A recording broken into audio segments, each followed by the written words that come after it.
Welcome to the Funnel Reboot Podcast, brought to you by Marketing What's New. Let's get into today's show. Welcome to Funnel Reboot. Hey, Glenn here. Today, we are going to talk about the very thing that we are doing right now. But first, we're coming right down to the wire on the sunsetting of Universal Analytics. Please, if you haven't already, and you're listening to this in mid-2023, consider getting yourself onto the new version of Google Analytics. All right, to today's show. The theme of these next few episodes are channels for getting our content out there. The concept of marketing through a podcast is familiar to a high percent of marketers. The very fact that you're listening to this podcast shows the value of podcasting. But it has some quirks that other channels don't. A key issue for those thinking about podcasting is the volume of shows that are already there. There are arguably over 1 million active shows on Apple Podcasts. Why would marketing in such a crowded field be a good idea? We're going to talk about that. We're not going to talk about how to make a podcast. What we're going to do here instead, we're aiming to answer whether a podcast should be part of your marketing mix. We'll talk about who makes a good podcast host, what makes a good theme for a show, what podcasting has in common with public relations, how to get a podcast discovered by your audience, and promotional options, from sponsored ads inserted into shows to shows which are entirely paid promotion themselves.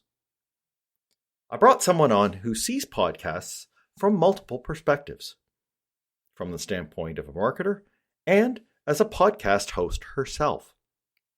She is an award-winning digital communications consultant, more than 20 years experience working with private and public sector clients. She has an international reputation as a social media innovator, and she's a prolific blogger and podcaster. During the pandemic, she began a labor of love called 50 Women Over 50. In it, she interviews women past their 50th birthday to learn how they see the world and what lessons they've learned and what advice they have for us all. Let's go and hear from Sherrilynne Starkie. I'm so glad to welcome Sherrilynne Starkie. How are you doing, Sherrilynne? Hi, Glenn. Thanks for having me.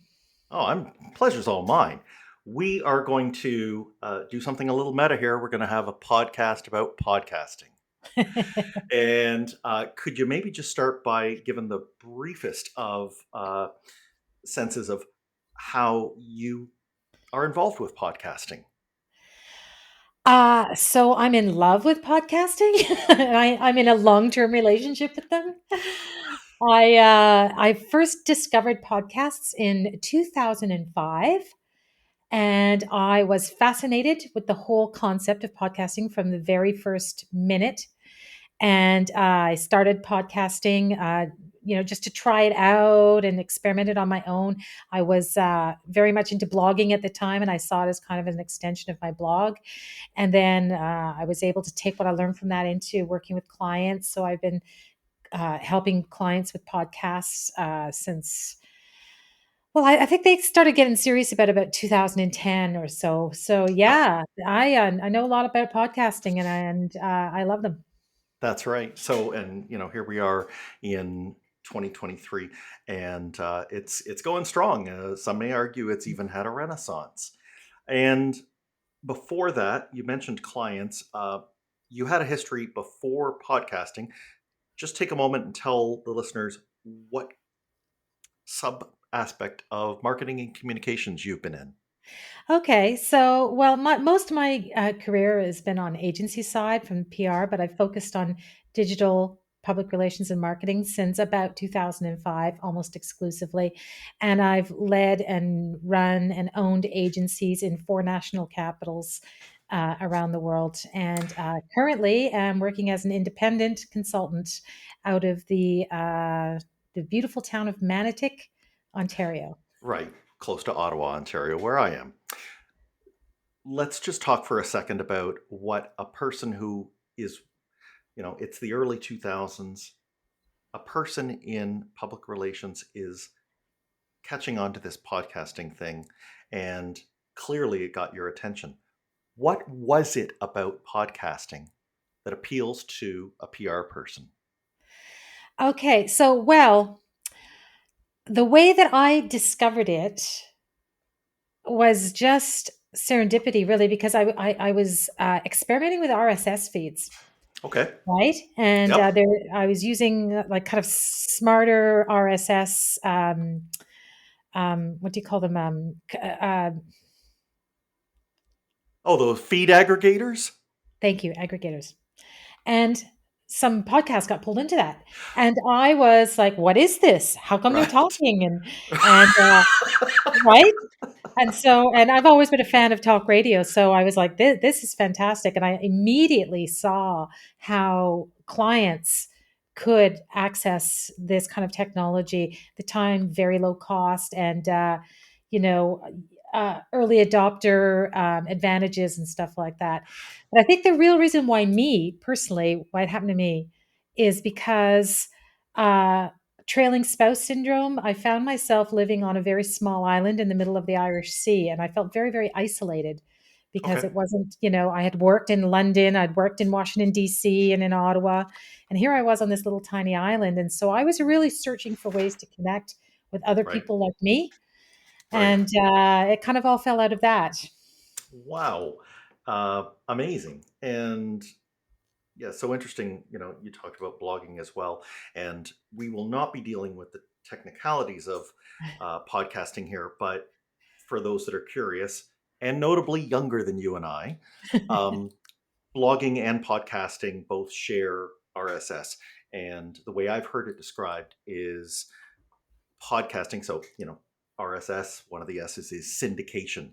So, podcasting is nothing more than syndicated downloads, right? It's the chance to download, happens to be an audio file, but Yeah, you can just download anything and syndicate it anywhere. So that's perfect. And it found its way to a small island that's off right. of the British Isles. That's Yes, yes. crazy. So when it comes to podcasting, it does, like blogs and like emails, very much have that sense of it's coming straight from the creator, right? There are no gatekeepers. It's not the same as social media. Do you Mhm. think that podcasting has a few things going for it that other traditional forms of getting the message out don't? What is it about podcasting that you think kind of makes it a step above? Okay, well, there's certainly that direct relationship that you mentioned. The fact that you can, communicate directly with your audience members almost on a one by one basis. But I think the real magic of it, and then this is why I love it, it's the human condition. Like, we love and Mm, respond to the human voice, and it's so intimate a communication. Like, you carry a podcast around inside your body, inside your ear. yeah, You listen. It's almost like pillow talk about how closely you're listening to what that person says and how close they are to your face, and even inside your ears. So it's so intimate. And so I really feel that, that's why it's better than video. It's better than the textual word. And that the human voice expresses like thousands of emotions just in tone, yeah. right? Just in inflections, and just in beyond the spoken word. So it is a very, very powerful way to communicate with another human being. I don't disagree. I think that the person creating the content has the ability or has the option to convey a lot of emotion in what they're saying and get the listener to feel that they know them. I think I've heard the phrase parasocial relationships, where a person will hear you and they will over time feel like they know you. And so Yes. when you are finally at a event, somebody will walk up to you and they'll start talking with you as if they've known you your whole life. And, it can put the content creator at a little bit of a disadvantage, but that's what you're talking about. It is Yeah, it it is. really It it is. forms a tight bond. Um, the piece of it that I think also comes back that has to be followed though, or that to happen, is that the podcast has to be done regularly. There's got to be a frequency to it and a cadence. And I know that you're a big fan of doing it this way, right? Yeah, that's for sure. It's part of your social contract with your audience, right? They need to be able to depend on you to publish a podcast on time when they expect to get it. I mean, you're a podcaster, so I know that you listen to them. You know how disappointed you are when you look in your podcast app and you know that on Thursday nights you Yeah, always find this particular show and it's not there. So yeah. Yeah, or if you've got a commute and you're expecting it for that next that's commute right. Yes, that's right. or pushing a lawnmower or whatever it is, Yes, yes. yes, let's remember that, human, your dopamine levels and all those different neurochemicals are also Mhm. expecting that to show up. So, but if it's done, then as we've said, the bond between the content creator and the listener, there's very few things that can be tighter than that. That's right. I mean, I've got podcasts that I've listened to since 2005, regularly every week. If it went away, my life would be diminished. Yeah, it's habit forming. Yeah. And because we're talking about it in a business vein, let's never forget that Mm. it's also something that will bring someone to the point where they can decide to buy. So Oh, if yes, a absolutely. content creator has something to sell, um, this is a very good way for them to get that know, like, and trust that, That's exactly it. Yes. right, when that person will eventually want to buy, their decision's already made, Mhm. right? Mhm. And Yes, it can for be an sure. extremely fast sales cycle for the seller. Uh, what would you say about people who are looking to host a podcast themselves, or maybe there's someone in their organization that is supposed to be a host? There are a couple of things in the communication skill area that Mhm. podcasting may need that someone doesn't have. Even someone who's, let's say, a manager of people, Mhm. or has, perhaps spoken in public gatherings. What would you say it is from a comm standpoint that a person needs to know as they're going to sit in front of the mic and do a podcast? Oh, so, well, I mean, it's just like any other piece of content. Like if you've never written a novel, just because you're the CEO doesn't mean that you can sit down and write a novel, right? So you need to have the skills and the knowledge and the aptitude and to be able to design a show, plan a Hmm. show, create it, produce it, publish it, promote it. These are very highly specialized skills. And so, um, yeah, if you are, for example, a plumber who wants to podcast to raise awareness of his brand or whatever, you can absolutely do it. You can absolutely do it. But there's a big learning curve. You're going to have to learn how to do it. So, you have to be open to making that kind of effort into learning how to do it. Um, some of the companies I work with, the way that they sell the concept to the CEO is that, Mr. Mrs. CEO, all I need is an hour of your time once a month or once a Yep. week, whatever your Yep. cadence is. And I'm going to go in and I'm going to interview you, and we're going to have a great conversation. And then I'm going to go away and make this all happen for you. Yeah. And that's pretty compelling to a CEO who wants to have their voice out there, that wants to have their face out there, that wants to be perceived as the leader of the organization, the subject matter authority on some specific domain, and not to have to worry about all the ins and outs of how do you actually make this happen and get it out into the world. Yeah. So well put. And I think what you've done with that example of let's say, a junior person interviewing that senior person is you've highlighted the roles, and or we can call them hats, right? Yeah. So if you're doing a podcast, you're wearing multiple hats, even if you're one person. You That's just have right. to think about how you separate them. So one hat you've mentioned there, host. Let's imagine that our subject matter expert is the interviewee. Well, then you've got an interviewer. Another role I can think of is the showrunner, which the interviewer usually is, but there's a little bit more to it than that. You got to press some buttons and make sure that the thing's getting recorded, right? So we have to splice it down, and as you say, we have to think of it as being a uh, a media format unto itself, That's right. It is. It absolutely is. for sure. Uh, Anything else as far as how we might use a podcast when it comes to guests? Let's say that we're looking at the interview format, and you know, is it will we choose guests according to what our objectives for the show is? Will we like is there a comms plan that we should be thinking of as we are figuring that all out? Okay, so Glenn, a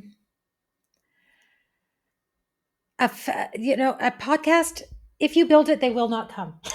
You need a Great point. whole you need a whole marketing strategy and marketing plan and marketing program to support your podcast to get it out there. So there is that. So you need to know that you have the resources. But the way that you can use it, if I understand your question correctly, um, the way that you can use it to help build relationships is like you can invite your customers on, you know, invite someone that you would love to be your customer and give them the opportunity to come on and use your podcast as a platform. Any stakeholder group upon which your organizational success depends upon could be a potential interviewee. It could be a community leader, it could be shareholders, it could be a regulator, it could be employees, like whoever it is that you're trying to build relationships with, including customers, partners. Invite them on and get them involved in your podcast. And what a fantastic way to build a relationship. Yeah, so well put. And you're right; they could all be there. Uh, it does begin from deciding what the podcast is going to be about. Hmm. Um, I like to think of it as a almost like a territory, like maybe something that you know you might be able to find on a map, and you're going to kind of draw its boundaries. And yet, you have to say where it is, but you also have to make it big enough that you could, for months and years on end, find different little areas within that territory to explore. Yeah, that's for sure. So you need your niche for Yeah. sure. And that's going to help with your discoverability as well as every other aspect of building your audience. But you have to have some flexibility within that too, so that um, you can expand it. I'm thinking right now of another podcast that I listen to. Hmm. It's one of these scripted ones. Well, sometimes he does interviews, but it's mostly scripted. He does book reviews, and he only reviews a certain kind of books, and that's business marketing, business books. Okay. And once a week he publishes a review. But when you think about, well, there's only so many books out there, he must run out of books. Mm. No, because that's where his flexibility is that he can talk about different kinds of marketing and different aspects of marketing and different the sales and marketing and relationships around marketing. Anyways, it's very, very broadly defined in that context, so that he has lots of subject matter. Yeah. And while we're on that, I think it's important, especially for businesses, to try and name that niche in a way that isn't completely about your brand. That's going to put people to sleep. So, right, you can talk about the category that you're in, you can talk about the uh, central challenge that people who buy from you face, but you need to make it something apart, and you will probably in that same time when you're thinking about it also decide that it needs its own brand name. Yeah, that's right. Or a sub brand or something like that. Yeah, totally agree with you about that.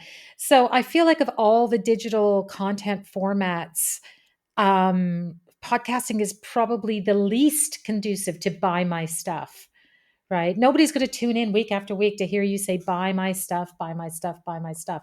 You might get away with that a little bit in social media because they're just scrolling by, or even on video because again they're just scrolling by. But when you are asking somebody to take a 20 minutes to an hour of their time and spend that time with you, you have to give them value. They have to come away from that time saying, I found value, whether I learned something or I was entertained or I it made me smile or it made me feel good, like whatever it was. Your listener has to come away from that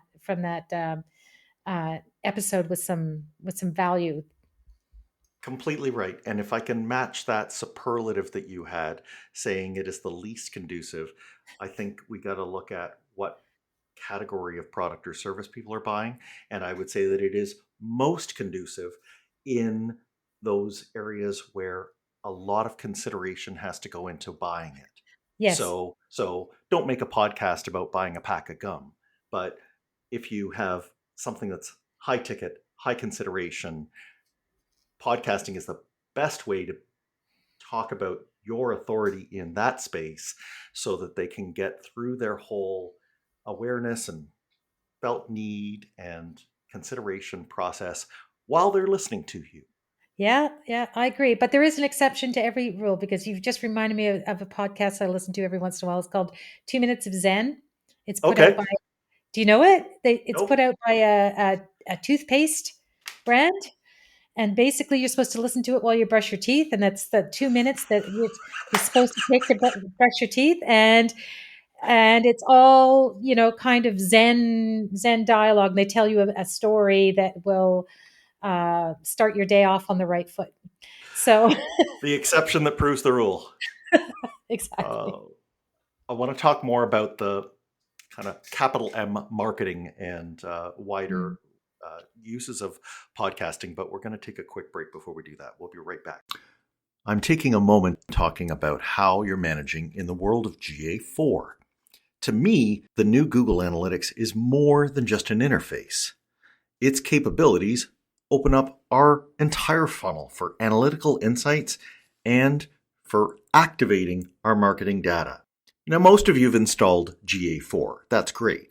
To do this takes a bit more effort than that because you must configure GA4 with Google Cloud components, takes BigQuery, Looker Studio, services that API data back and forth, etc. And that's why I'm holding GA Fast Forward in-person events to do this over 2 days with people. A group of us work together to implement this new stack using our own company's marketing data. We come away with ready-made dashboards and AI-built audiences that we can leverage in our Google Ads. These workshops are running in Eastern Canada and across New York State, and soon in Pennsylvania and Massachusetts too. You can go now and see all the details by going to gafastforward.com, either with the number 4 in fast forward or all spelled out. Let's get back to the show. Sherrilynne, we're back and we're going to talk about how podcasts, just like any other marketing, they follow the laws of marketing, I guess. You talked about, build it and they won't come. So let's try and figure out how a podcast can be used as a vehicle and how the content inside of a podcast can also be used in our marketing. But let's begin with, I think we need to level with listeners if they haven't actually made a podcast of their own. Yeah. How do they get discovered? Yes. So, well, I'm a real proponent of owned, earned, shared, and paid media campaigns. So you do need you need a whole promotional campaign behind your podcast to get discovered. And I would say that that's more true now than ever before because of the popularity of podcasts has really brought a lot of money into the sector that is never, Yes. like I'd say up until 2 years ago, we really didn't see this kind of money being spent here. And so, people are competing for your attention and people with very deep pockets are competing for your audiences. And so, there's always a chance that you'll get discovered and go viral, but, don't leave things to chance. Plan for it by having a smart integrated promotional campaign. And of that, the owned and shared and paid media formats, I have found that the PR side of it, right, the earned media side of it, is really the most impactful of all of it. So the reason being is that, again, podcasting is such a unique relationship with your listener, and it's such a unique kind of digital content format that Yes. it really does take a kind of an ecosystem view of it. So you're more likely to attract new listeners from people that you know are already listening to podcasts. Right. And so, using kind of podcasting PR, so getting out onto other people's shows and getting in front of other audiences of people that love podcasts is like really a fundamental way to get your show on its feet. And I'll add counterintuitive because people may think that they'll be laughed away by other podcasters, but those podcasters have to have content. That's right. And if you can provide that, um, we're more into co-opetition than pure competition. I think that's kind of the culture of podcasting, especially among the independents, right? Is that Yes, we are very collaborative and we do want to help each other, and we are very open to inviting people on and reciprocity and that kind of arrangement and stuff. So it's a good way to kind of get things going. And another thing, a mistake that I see a lot of podcasters doing is being kind of over reliant on social ads and kind of pay per click ads, yes, because asking somebody to click on an ad is a lot different than asking them to sit down and listen to your voice for 30 minutes. yeah, And so I have experimented in this, and I have found that these kinds of ads are okay for like kind of general awareness, but if your right. actual goal is that you want people to download it, you want people to subscribe, there are better ways to spend your energy and your resources than pay per click that ads and things. Hmm. Yeah, it's going into a different compartment of their mind. Maybe it's fitting into the education component. So to run an ad that is very clearly an ad, it just may, it seems incongruous with what they're trying to pigeonhole it into. And yeah, they'll probably just ignore you. When it comes to how you're using the podcast as a branding vehicle, would you Mm. suggest that people, sometimes lead? So let's say for PR, let's say they're going to get coverage in some online publication. Mentioning the podcast may be one of the things that they mention. Perhaps it's the first thing that they mention when someone is, writing them up. What do you Well, think of that? I don't have to explain the funnel concept to you. So, thinking about the marketing funnel, you're exactly right about that. So, you want to get people, again, the first time that they've heard of you, the first time they've read you in an article or heard you being interviewed on a radio show, they're not going to reach their hand in the pocket and say, "Come take my money. I want to buy this from you." It's Right, an introduction, right? So right. you got to date a little bit before you get married sometimes. So yeah, so it's a great way, inviting them to listen to you on your podcast to learn more is a great way to start to build that relationship. But you got to fish where the fish are. So, you know, get your PR opportunities where your customers already are. Think about, the filter about around an interest in podcasting. So if there's another podcast that has the same target audience as yours, that might be a way to go. I'm thinking about maybe, if we're talking about a fashion brand, for example, Hmm. there you're not, if you're the Bay, you're not going to get on the podcast of Old Navy or something like that, but you Yeah, may get on something that is, two moms loving fashion podcast, that kind of right. thing. Yeah, So, think about what your audience is, what kind of value you want to bring to your audience, and that's how you can get exposure and start bringing people back to your podcast. yeah. And I would encourage anybody who is in marketing, whether they're doing this for themselves or for someone else, in their organization, they probably are familiar with media planning, and this is no different. It looks a Oh, lot like it, doesn't it? it does. It does. When we're figuring out, and let's say we've already got a podcast up and running, and we've got some uh, recordings done. Uh, there may be video, or it may just be audio. What are ways that that can be repurposed to help spread the reach of the podcast? Yes. So this is a very good question. And it's something that I've thought a lot about. And in fact, it's something that I help a lot of my clients with because uh, the podcast becomes the central content engine for everything that you do. So you can grab some video content, you can write blog posts based on the interviews that have happened. You can um, grab some 2-minute videos for vignettes. You can grab some 14-second video clips to use on social media stories. You can do a behind the scenes video that works really great on TikTok when you're recording your video. There's so many different things you can do, and I have found that it's quite compelling for companies like the ones you were talking about at the top of the interview, about that maybe there's just a 1 or 2 person marketing team, or Hmm. Hmm. it's a smaller one-man shop or something like that. It puts a lot of focus into all the work that you're doing, and everything is naturally integrated that way, and it makes sure that you get the best ROI for your whole kind of resources and budget, because it's all integrated. And so I found many clients find this highly compelling.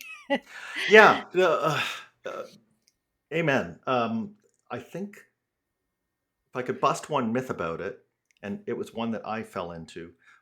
I had been blogging for, a number of years before I turned to podcasting, naively thinking, well, it'll take me less time to do a podcast because I just have to talk. Not true at all.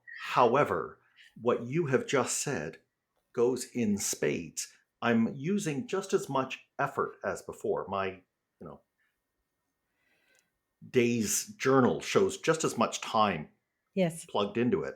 However, I can slice it so many ways after that Hmm. that the benefits are easily exponential above what they were when I was working with web copy and trying to get one page published. Yep, that's for sure.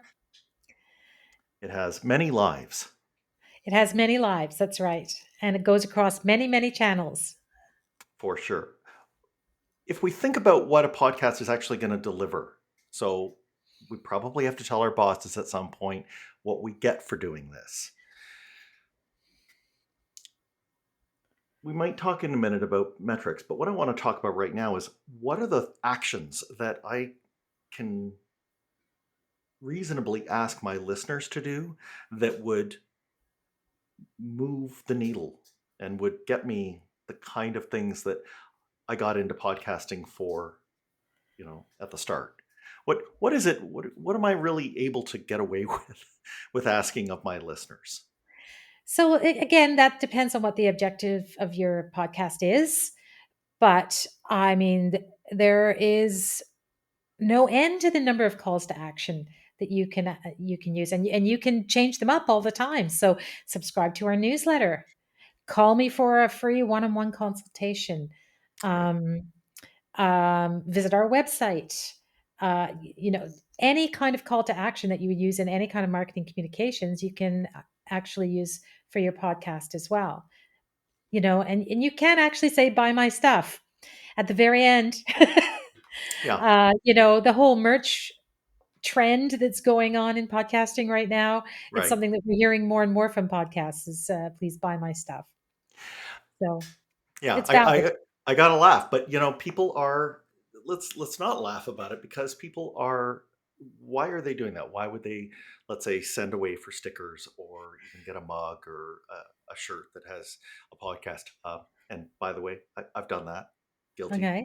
I've I've definitely um, made frivolous purchases like that. But why they do that, in my opinion, is they're announcing that they're part of a tribe. And Hmm. right, that's something we should never underestimate here. What can happen if you do podcasting well is that you create a community. That's exactly it. Create a community. In fact, I've just started a podcast, which is it's a passion project. It's not part of my business. Okay. And I was just looking for a new creative outlet. And I started this podcast. It's called 50 Women Over 50, in which I interview 50 women over 50. I like it because it's a finite project. When I hit 50, I'm done. But but that is really about building a community and finding my people online and bringing together people that have similar interests and experiences. I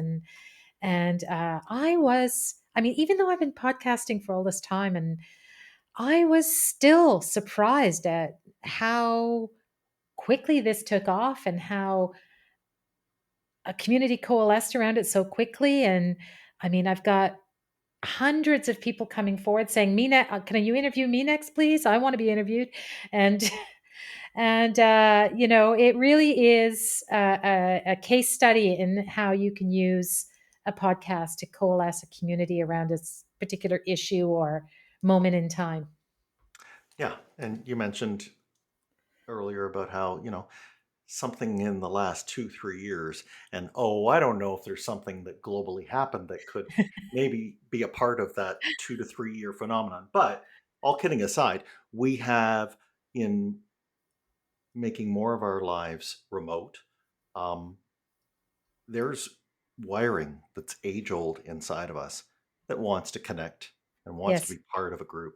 So absolutely. you can use a podcast for that. And I don't think there are many vehicles that are better than podcasts for doing Well, you're preaching to the choir here. that. Right. So, but let's talk about, because we do have people who perhaps are our bosses, and maybe that's a little too squishy for them. So let's bring it around to, you talked about those calls to action.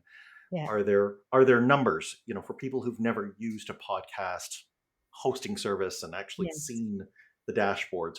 What sorts of things can you find out about how you're doing with your podcast? Okay, so well, I guess the number one thing is subscribers, right? So that's a number that you need to track, and it has to be in a growth trajectory that you're acquiring new subscribers with every single episode, and I mean, it's kind of up to you to decide how that the trajectory of that number, what you're going to call successful. For Hmm. example, it depends what you're trying to achieve with your podcast, right? Like if you're an environmental activist that wants to stop a highway going through, that's one thing. Or if you're a lady who likes to crochet and is trying to build a community of crocheters, you're going to talk with much fewer numbers. So you need to have some context around that. Downloads as well, again, Okay. kind of the same context. Down a lot of people will download your podcast and not subscribe, so that's also a very important indicator. um, Number of people listening to it. Also, the amount of time that they listen to it. So it doesn't Right. matter if you have like a huge spike in downloads, if everybody turns off after the first 3 or 4 seconds, which is, by the way, not unknown. I mean, it happens a lot. So, people listen for a couple of seconds, think, no, it's not for me. And so, yeah, that's another metric that you should really keep an eye on. Are people downloading? Are they listening to it? Are they actually listening through the show? That's a really important metric. So beautifully put. The marketer in me also knows that when we get those numbers, that we can think about it as if we're experimenting and we're seeing whether or not when we make a change, it makes those numbers better or not. So you talked about maybe people who leave after the first few seconds. Well, maybe you are putting in something that's maybe a pushy commercial message right at the beginning. And if you move that to elsewhere in the episode, maybe Mhm. that metric would change. Yep, yep. Another thing that you can get through your analytics that you get from your web hosting is a look at the kind of demographics of who your downloaders and subscribers are, which is kind of interesting. For example, the podcast that I'm working on right now, it's 50 women over 50. You would expect it would be women over 50 listening to my podcast, but Right. I was pleasantly surprised to see a huge subset of people in their 40s listening to my podcast. I guess Cool. they're looking ahead at like, oh my God, what am Right. I next for? But I mean, that's important information to know, so that it helps guide your story planning and your interview plans and stuff like that when you know who it is. And then in a commercial situation, if you have a specific customer segment that you're trying to reach and you're not seeing it reflected in your stats, you need to think about that and how you're going to solve that. And do you need to be in different places, or do you need to tackle different issues, or bring in different kind of talent, or there's lots of different ways to tackle it. Love it. These numbers, of course, are for those who listen, and there will be many, many, many more of them than there are of the people who, for example, ping us on social media um, when we ask for feedback or when we Yeah. ask them to do something. So it's important to look at both, right? We Yeah. can't skew the idea of who our audience is just by which ones are the squeaky wheels. Yeah, that's right. And actually, the converse can be true too, where you get a lot of noise on social media, but these are not the people that are listening to your podcast. So it's good to have your arms around all that kind of data, really, to make some smart decisions. Hmm. The numbers are great. I think another thing that we have to be mindful though is that they are anonymous to us. So for people who Mm, have been really used to getting detailed information, let's say they've got a marketing automation system and they run email newsletters, and they feel like they know each and every one of the people that's touching their brand. They're going to find podcasting a little unusual because they don't actually know who these people are until you give them a way to identify themselves. that's right. And that's why almost every single podcast has an accompanying newsletter or something, because it's really important to get these people to subscribe to your newsletter, because then you have the data, and then you can use that data for retargeting, or whatever as well.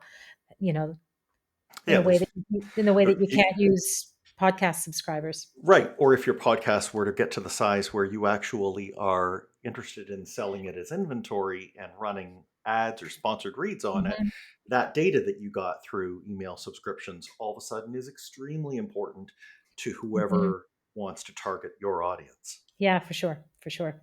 Um, this I love the directions that we've gone in so many different. Would there be any last thing that we haven't touched on with podcasts that you would like to leave our listeners with? Well, there is this thing about the intangibles that, I mean, this is something about just PR generally, but also podcasting. And you talked about, how do you measure the value? And, how do you measure the value of a good reputation? How do you measure the value of goodwill among stakeholder audiences? How do you measure the value of brand awareness? So, we have talked about some really important metrics to look at, but you have to also think about these other things. Like an accountant actually values goodwill and puts goodwill on the balance sheet, right? And True. so that's something to think about, that these are other hugely important aspects of podcasting. Yeah, and it seems to be an asset that actually appreciates over time. And the value of it never diminishes, because your episode 1 will continue to get downloaded every single day. It doesn't get buried. And when someone discovers your podcast, even if you're at episode 125, if they find value in it, they're eventually going to work themselves back to episode 1. Um, I can't help but agree with you. I've seen living proof of it, Yeah. and I wouldn't have believed it until I did it. And you know it to be true as well. Mhm. Sherrilynne, this has been fantastic, and I know that people have probably just gotten, keyed up now about podcasts to the point where they may have questions. Yeah. How and where can they find you? Right. Well, I am blessed with having kind of an unusual first name. So if you just Google Sherrilynne, you're going to find me on Google page 1. Doesn't even matter how you spell it. I'm going to show up. But we will have the spelling in the show notes, and we'll get that. And we'll list the other podcasts that you are a part of. And again, if people are interested in the consulting or marketing and communications work that you do, your name will also take them there, right? Perfectly. Yep. Perfectly so. Thanks again for coming on the show. Thanks so much for having me. It was a great conversation. I've got to think that they heard something in here that's going to give them more insight that helps them make their marketing even better.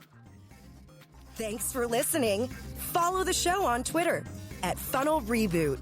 If you like what you have heard today, please consider leaving a review wherever you get your podcasts.